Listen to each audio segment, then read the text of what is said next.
Today we read from the book of Exodus, chapter 4, verses 1 to 23. Moses said, "O Lord, please send someone else." I love it when Scripture is honest about humans and their failings, especially the great figures of God, the most holy of leaders, like the apostles. Or here, Moses, the great lawgiver, who led the people in the Exodus, that great archetypal image of salvation. This conversation took place at the burning bush. It was Moses' first encounter with God, and the omens were not good. Moses had fled from justice after killing an Egyptian, and was now living in the wilderness, effectively exiled, and earning a frugal living as a shepherd. His aim surely would have been to keep out of trouble from now on, and especially to keep out of the way of Pharaoh, the ruler of Egypt. And here was God, this mysterious, invisible being, telling him to go back. And not only that, but to confront Pharaoh and ask the unthinkable, that he should let the Hebrews leave Egypt, Pharaoh's workforce. It was vanishingly unlikely that Pharaoh would ever agree to this. No wonder Moses was not keen. So he tries to get out of it. "They won't believe me," is the first try. "How can I convince anyone that God has spoken to me?" This was a reasonable question, since no one was used to an invisible God and one without a name. The Egyptians had plenty of gods, but they knew what they looked like and what they were called. So God gave Moses some signs, the staff turning into a snake, the hand becoming leprous.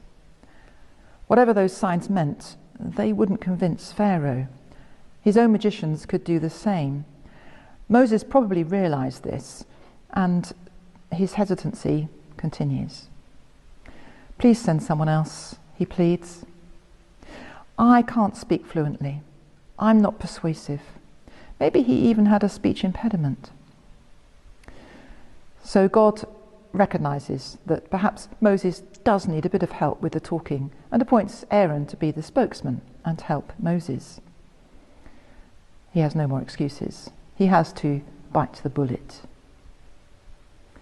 Stories of human failings like this are a great source of encouragement, as they remind us that towering figures like Moses were really just human, and must have felt just like any of us when confronted with an apparently impossible challenge or obstacle.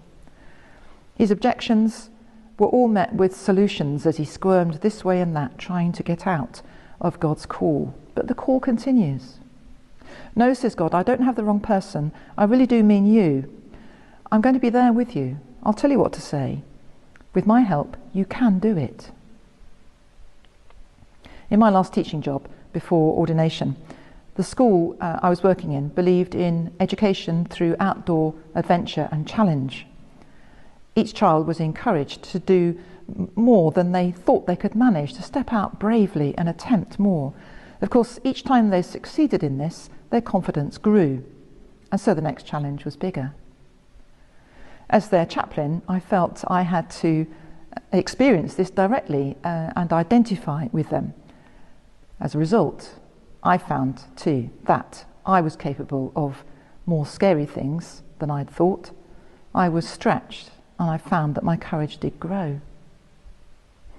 I suspect that from the burning bush onwards, all of Moses' life was like that. Challenge after challenge, each one bigger than the last, and always feeling that he had already reached the limits of his endurance or patience or faith. Then came another challenge, and Moses' stature grew as he rose to each experience. God's call reflects not just our current capabilities, but our potential. Potential that God can see much more clearly than we can.